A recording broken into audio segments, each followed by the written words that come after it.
नमस्कार दोस्तों, आपका अपने YouTube channel sir Vijay Kumar में बहुत स्वागत है।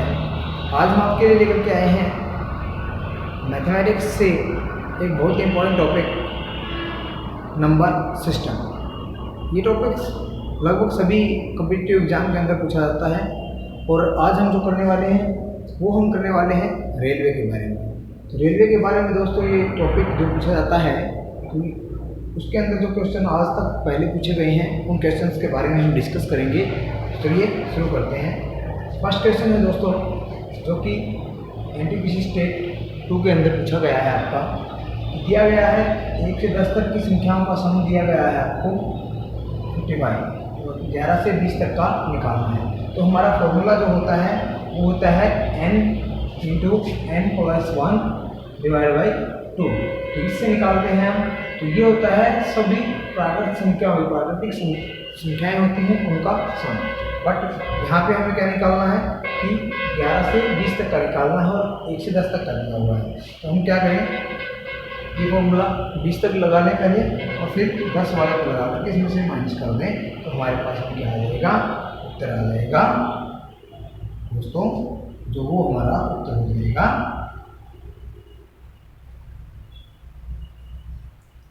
तो इस तरीके से हम जो है इसको सॉल्व कर सकते हैं। तो हमारा उत्तर जो आ गया तो वो क्या बन जाएगा इस क्वेश्चन से,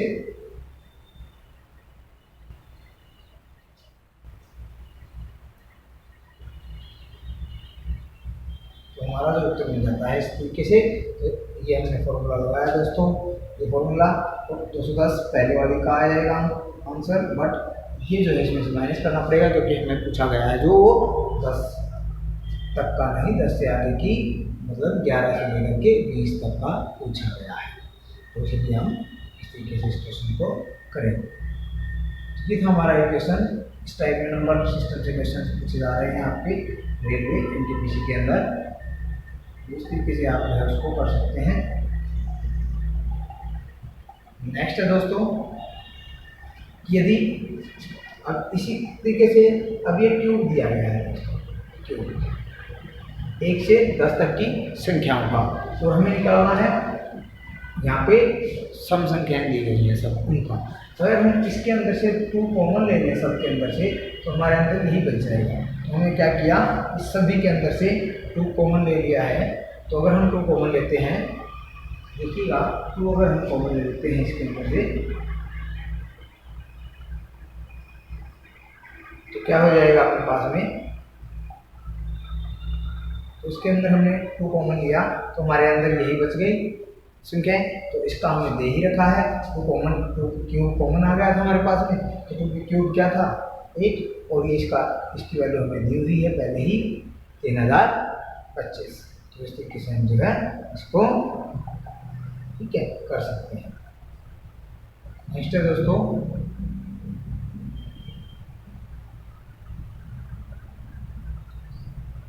नेक्स्ट क्वेश्चन है कि इसके इकाई के स्थान पर क्या आएगा। देखो इकाई वाले को ही अगर हम मल्टीप्लाई कर रहे हैं तो इकाई वाला स्थान निकाल सकते हैं। इन सभी को हमने मल्टीप्लाई किया तो ये आ गया 8 में 72, ये आ गया 6 दूनी 12, और फिर इकाई को मल्टीप्लाई करें तो हमारा उत्तर जो हो जाएगा वो 4 हो जाएगा ऑप्शन के ऊपर।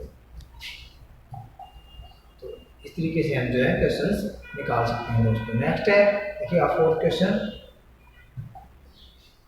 इसके अंदर आपका इकाई के स्थान पर गुणनफल में इकाई के स्थान पर क्या आएगा, इसका जो अगर हम इकाई का स्थान निकालते हैं तो ठीक है, तो उस केस के अंदर हमारा क्या आएगा देखिएगा।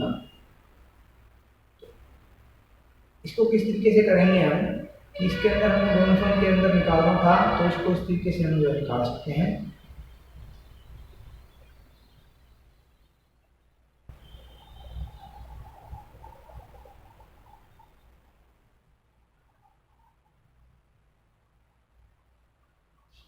तो उस तरीके से हम इसको निकाल सकते हैं दोस्तों कि उसको जो है हमने क्या किया, 7 वाला इकाई के स्थान पर निकालना है।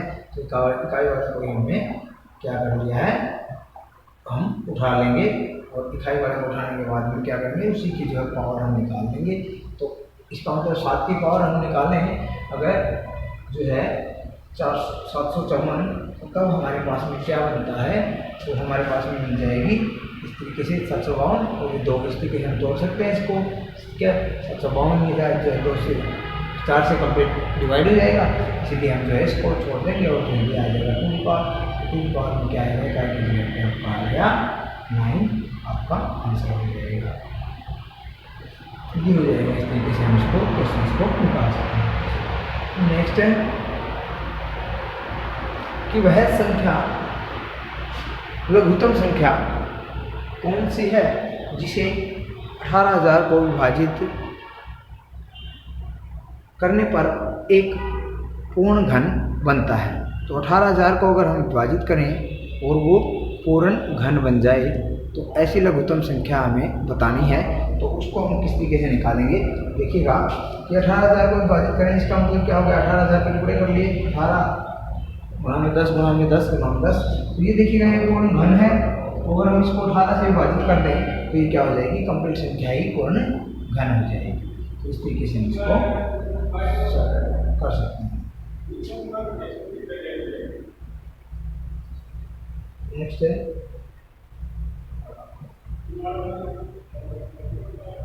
कि 3600 को किस न्यूनतम संख्या से विभाजित करें ताकि भागफल पूर्ण घन हो जाए। 3600 को किससे विभाजित करें, इसके टुकड़े बनाने हैं। तो इसको अगर हम टुकड़े बनाते हैं, देखो इस तरीके से टुकड़े बन जाएंगे, तो ये तो घन हो गई, ये रह गया, ठीक है। तो इससे हम इसको विभाजित करते हैं, इसको मल्टीप्लाई करेंगे तो ये हमारे पास में जो आ जाएगा 450 आ जाएगा। इसका मतलब इसका आंसर हो जाएगा वो 450 हो जाएगा। 450 से अगर हम इसको विभाजित कर देते हैं तो ये हमारे पास में क्या आ जाती है, कंप्लीट संख्या आ जाएगी, जिससे हम इसको विभाजित करें और ये कंप्लीट घन बन जाए। तो इस तरीके से हम जो है दोस्तों सॉल्व कर सकते हैं। इस टाइप का क्वेश्चन एनटीपीसी आपसे पूछ रहा है, अभी जो एग्जाम चल रहे हैं एनटीपीसी के अंदर, और ये पहले पूछे गए क्वेश्चन हैं, सब देख लीजिएगा। सभी जो क्वेश्चन को हर एक क्वेश्चन जो है अब से पहले पूछा गया क्वेश्चन है एनटीपीसी के द्वारा। देखिएगा कि अगर 17 की पावर 200 को अगर हम 18 से विभाजित करें तो शेष क्या बचेगा। तो अगर कोई भी पावर आप विभाजित करते हैं तो इस टाइप में देख लीजिएगा, अगर x की पावर n माइनस में a की पावर n, अगर वो x प्लस a से पूर्णतः विभाजित हो जाता है इन दोनों की सम से, तो क्या होगा, वो जो संख्या होगी वो भी क्या है, एक शेष बचा करके पूर्णतः विभाजित हो जाएगी।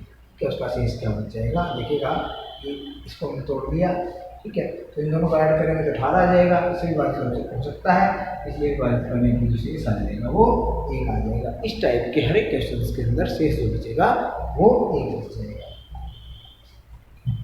तो इस तरीके से हम जो है इस टाइप के क्वेश्चन को कर सकते हैं।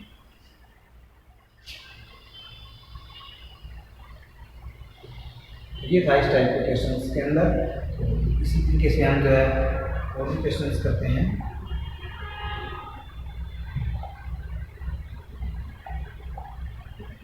नेक्स्ट क्वेश्चन है, अगर 7 की पावर 19 को से एक कम संख्या किससे विभाजित होगी, तो इससे बहुत एक कम संख्या, तो अगर हम एक कम संख्या को निकाल लें इसके अंदर से कि किससे विभाजित होगी, तो वो हमारे पास में हो जाएगा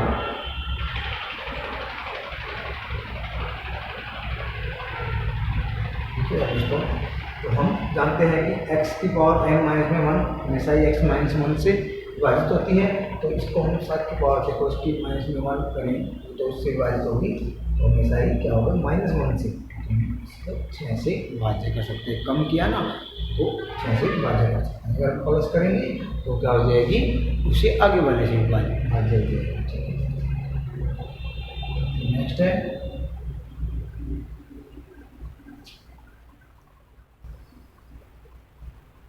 नेक्स्ट क्वेश्चन है, एक आदमी के पास निश्चित संख्या में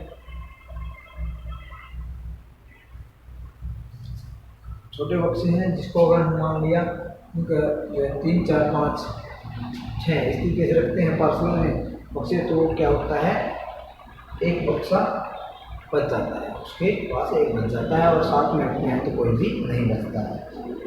देखिएगा इस तरीके से हम इस क्वेश्चन को कर सकते हैं। देखिए अगर हम मान के चलें किसके पास में जो संख्या है वो क्या हो गया, तीनों का लघुत्तम गुणा में k प्लस में 1, एक बच जाता था ना, तो k के साथ हमने मल्टीप्लाई कर लिया, तो हमारे पास में लघुत्तम 60 आ गया, 60 k प्लस में 1 हो गया, तो 60 k, तो इसका मतलब हम क्या करें, इसको जो है ऊपर वाले ऑप्शन दिए गए हमको रख लें, ऑप्शन को रखने के लिए 5 रखा हमने यहाँ पे, 5 रखने के बाद में हमारे पास में ये आ गया। ये ऐसी संख्या है जब 7 अगर बक्से ही पार्सल में डाले जाएंगे तो वो बचेगा नहीं कोई भी, और अगर 3, 4 या 5 या 6 रहेंगे तो एक बच जाएगा। इस संख्या में से आप डिवाइड करके भी इस टाइप का आंसर निकाल सकते हैं। नेक्स्ट है, एक सेमिनार में हिंदी इंग्लिश जो है हिंदी अंग्रेजी और गणित में भाग लेने वाले की संख्या जो है वो इतनी थी, देखिएगा।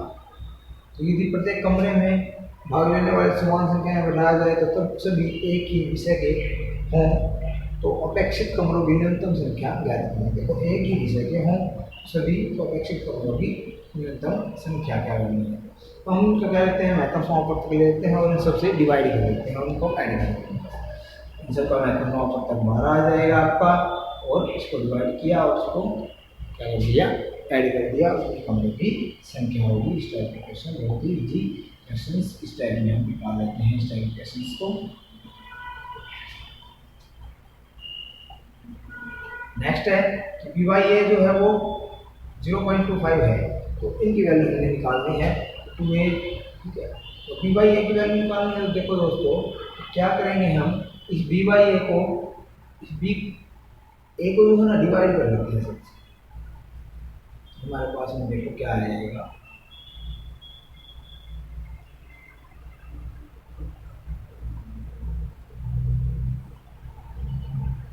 देखो इस टाइप का क्वेश्चन आ जाता है, बहुत ही आसान क्वेश्चन हो गया है आपका।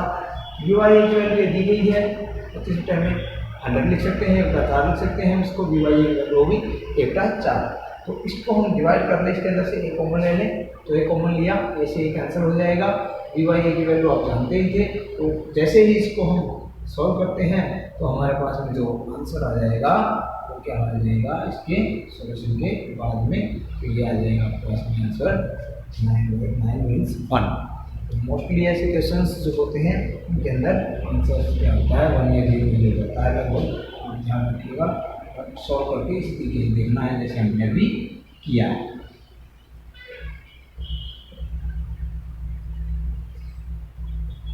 नेक्स्ट है, नेक्स्ट क्वेश्चन है कि यदि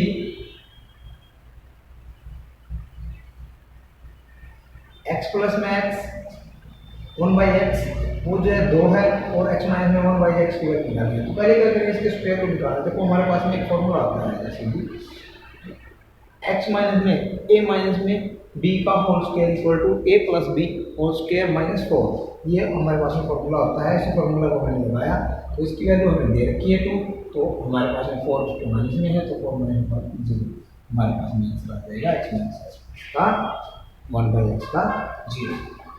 इस तरीके से दोस्तों आपको क्लास कैसी लग रही है ये कमेंट के अंदर जरूर बताइएगा और अपने दोस्तों में शेयर कर दीजिएगा। अगर आप चैनल पे नए हैं तो चैनल को सब्सक्राइब कर लीजिएगा, शेयर लाइक कमेंट करना बिल्कुल भी मत भूलिएगा।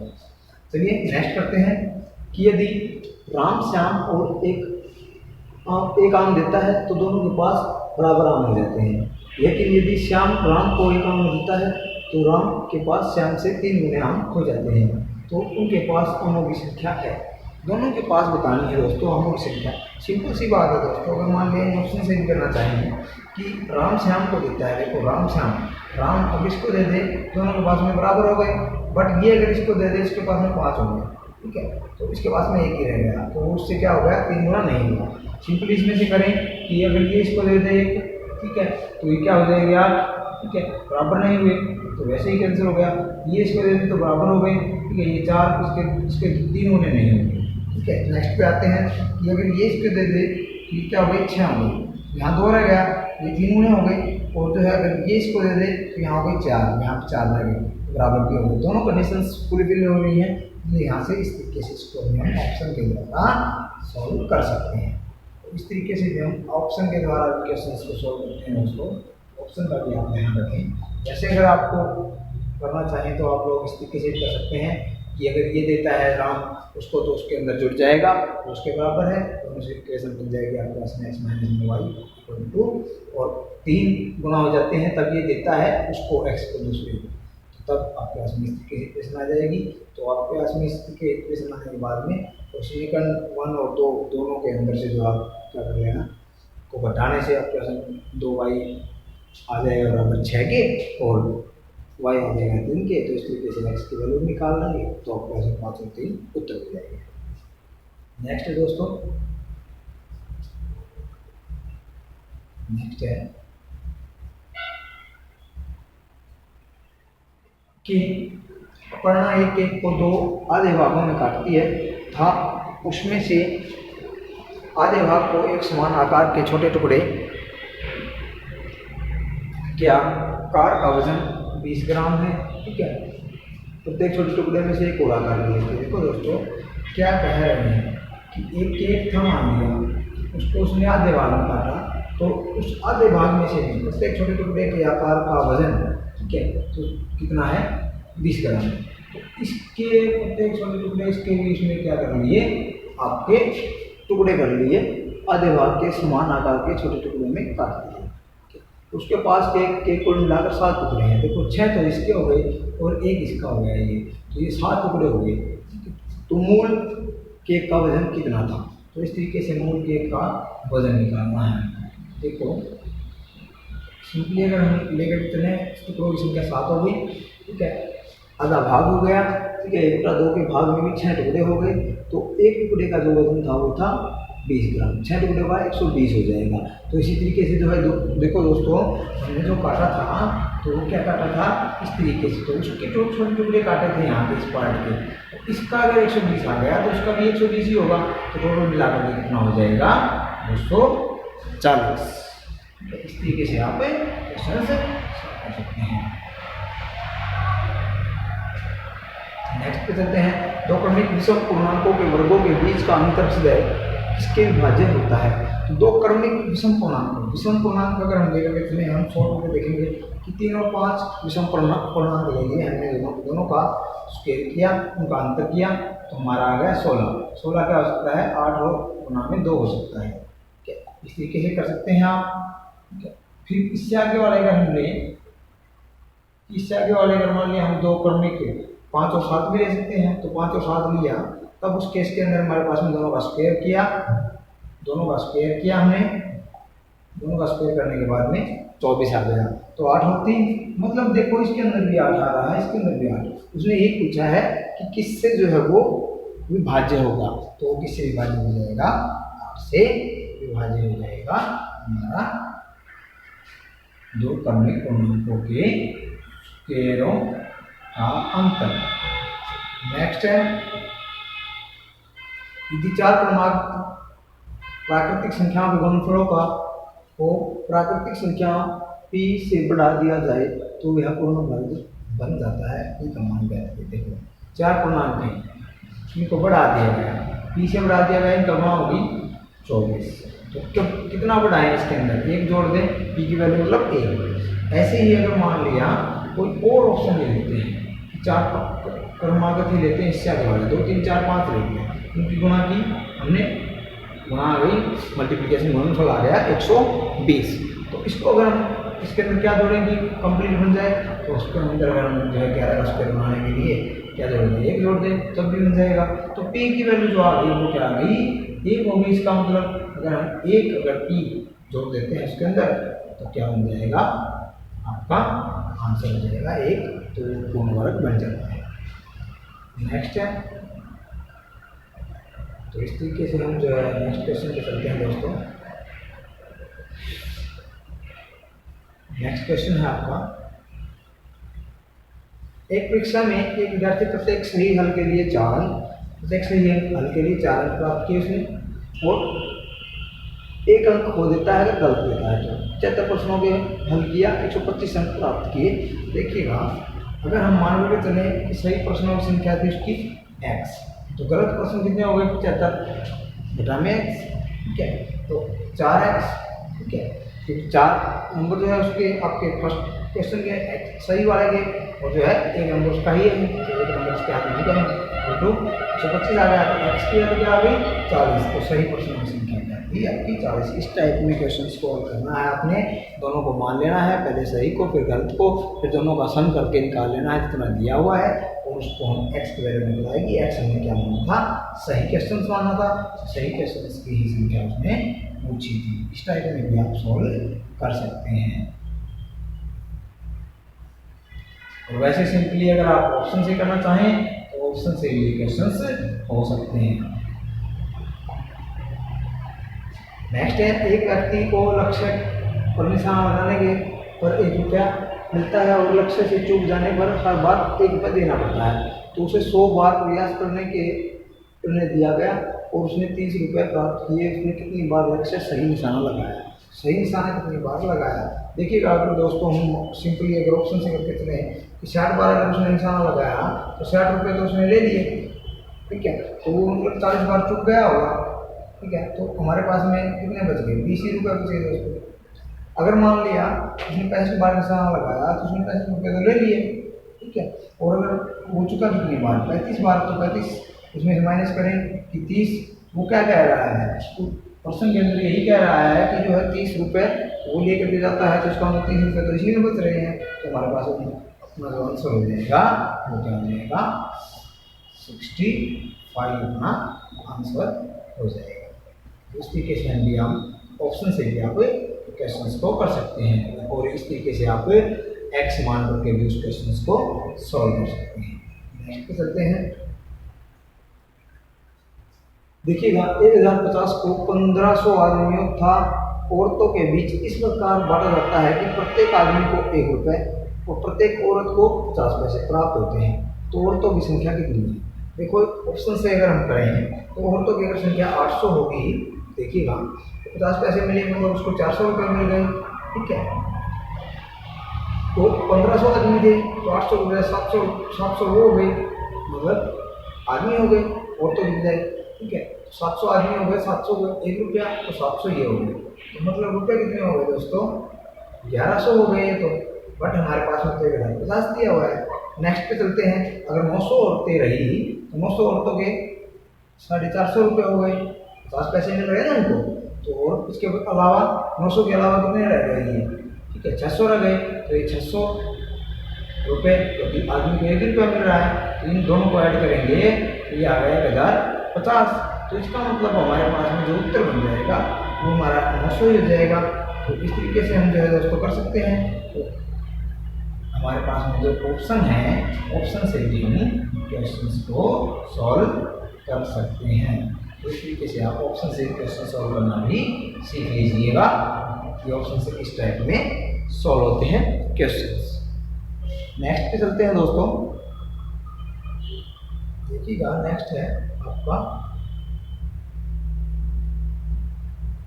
कुछ लोगों ने प्रत्येक द्वारा बराबर का योगदान कर 3 लाख रुपए एकत्रित करने का निर्णय लिया। यदि प्रत्येक आदमी 50 रुपये अधिक योगदान देता तो योगदान की राशि 3.25 लाख हो जाती। देखो सिंपल सा क्वेश्चन है बिल्कुल कि 50 रुपये अधिक देता तो कितनी हो जाती 3.5।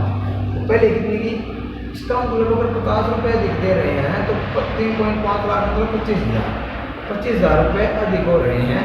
कितने देने का है 50 अधिक होते हैं, तो 50 से अगर हम काट दें तो ये क्या हो गया 500। तो क्या कह रहा है कि बताएं कि आदमियों की संख्या कितनी है। सिंपल सी बात है कि आदमियों की संख्या कितनी है, वो 500 है। सिंपल, बिल्कुल बहुत ही इजी क्वेश्चन। तो इस तरीके से भी आप निकाल सकते हैं क्वेश्चंस। देखिएगा इसके अंदर अगर हम निकालें इस तरीके से, देखिएगा इस तरीके से इस बड़े मेथड से निकाल सकते हैं आप, और छोटे मेथड से मैंने आपको बताया है, तो इस तरीके से निकाल सकते हैं। आंसर इतना ही आएगा। नेक्स्ट है क्वेश्चन कि ए एवं बी के पास एक साथ मिलकर 510 होते हैं। सी के पास, देखो ए और बी के पास 510, सी के पास ए प्लस में बी, दोनों से 303 कम मतलब 207। और बी के पास सी प्लस में 70 उससे 70 अधिक, तो कितने हो गए 277। तो ए के पास कितने रह जाएंगे, देखो ए के पास में यहाँ से इसको बी को उधर लेकर के जाएंगे, बी की वैल्यू हमारे पास में 277 है ही, इसमें से माइनस करेंगे तो ए के पास कुछ रखे थे 233 रुपये हो जाते हैं इस टाइप में।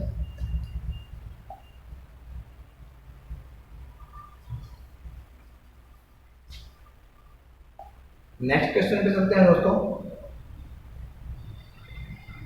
किसी बटुए में 25 पैसे और 50 पैसे के सिक्कों की समान संख्या में रखे हैं, यदि उनका मूल्य 22.50 हो तो प्रत्येक प्रकार के सिक्कों की संख्या 11 है।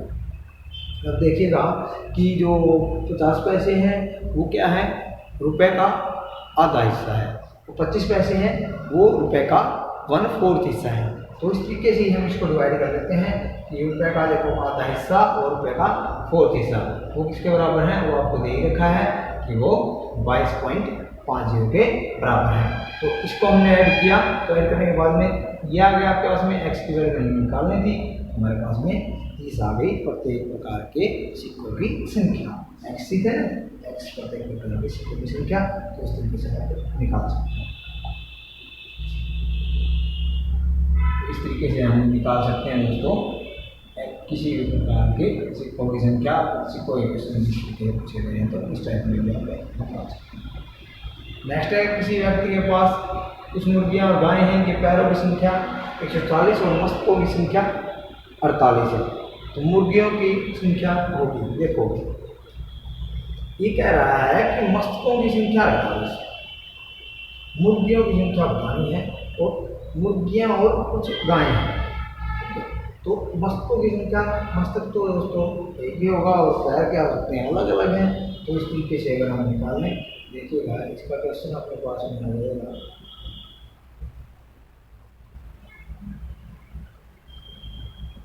तो इस तरीके से हम इसको निकाल सकते हैं दोस्तों।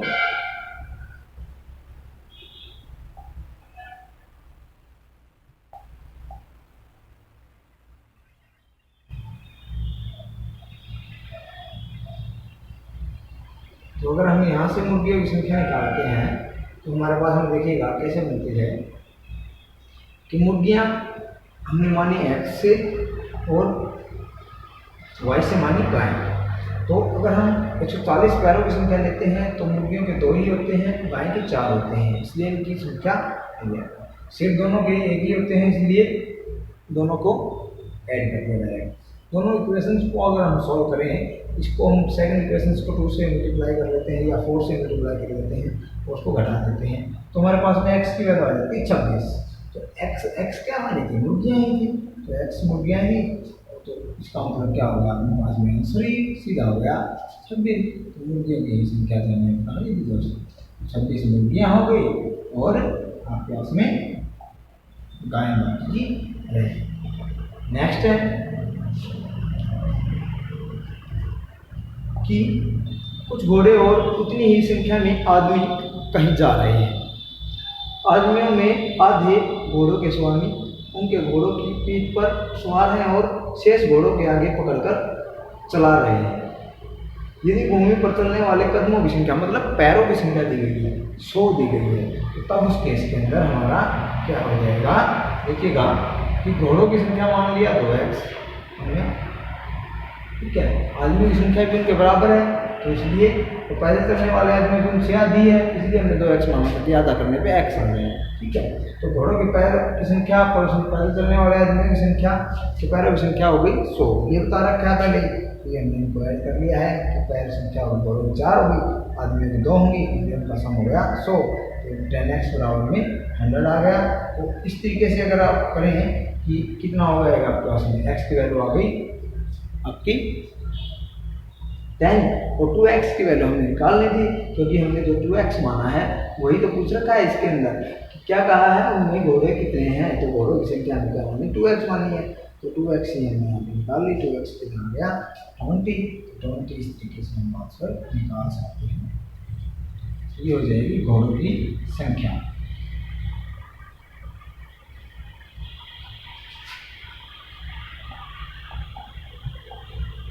नेक्स्ट है कि 3 संख्याओं का योगफल 140 है। पहली संख्या दूसरी संख्या की दुगुनी तथा तीसरी संख्या की चौगुनी है। सबसे बड़ी संख्या क्या होगी? देखो सिंपल सी बात है कि अगर पहली संख्या जो है दूसरी संख्या की दोगुनी बोल रहे हैं, पहली संख्या होगी, मान लिया हमें तीसरी संख्या मानेंगे, दूसरी संख्या ये होगी और तीसरी संख्या ये x मान लें तो ये 4x होगी। देखो पहली संख्या दूसरी की दोगुनी, ठीक है, दूसरी पहली की, तीसरी की दोगुनी, ठीक है, तीसरी की चौगुनी। देखो ये कह रहा है दोगुनी तथा तीसरी संख्या की चौगुनी है, तीसरी संख्या की चौगुनी होगी। तो इस तरीके से अगर मान लें, वो कह रहा है कि इनका 40 योग है, तो 40 अगर 140 योग हो तो कितने हो गए टोटल मिलाकर के? 7x, ठीक है, और 140 बराबर हो गया दोस्तों। तो x की वैल्यू जो आ गई वो क्या आ गई? 20। तो इसको किसने क्या पूछा? सबसे बड़ी संख्या। तो सबसे बड़ी संख्या तो ये थी, और 20 चौक इसको 4 से गुणा करेंगे, हमारे पास में कितना हो जाएगा? 80। देखिएगा ऐसे हमने किया है। एक बार दूसरे तरीके से भी हम आपको बताएंगे जो कि हमने पीडीएफ के अंदर दे रखा है। देखो कि तीसरी संख्या को मान लिया x, पहली संख्या उससे 4 गुना होगी 4x, दूसरी संख्या उससे आधी थी तो इसलिए 2x, इन दोनों को ऐड कर लिया, वही बिल्कुल सेम प्रोसीजर। x की वैल्यू आ गई 20, 4x की वैल्यू हमें चाहिए थी क्योंकि 4x सबसे बड़ी है, तो इसलिए इसकी वैल्यू आ गई आपकी कितनी? 80। 80 हमारा आंसर हो जाएगा। तो ये था दोस्तों नंबर सिस्टम के बारे में। हमने आज किया है नंबर सिस्टम कंप्लीट। जो जो क्वेश्चंस आज तक एनटीपीसी के अंदर पूछे गए हैं वो सभी क्वेश्चन सही हैं, ऐसे ही क्वेश्चंस पूछे जाते रहे हैं और ऐसे ही क्वेश्चन सबकी बार आ रहे हैं।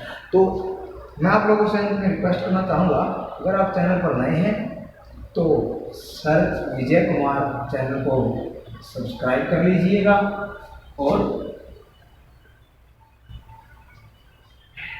लाइक कमेंट करना बिल्कुल भी मत भूलिएगा और अपने दोस्तों में शेयर भी कर दीजिएगा। चलिए मिलते हैं दोस्तों नेक्स्ट वीडियो के अंदर, तब तक के लिए जय हिंद, वंदे मातरम।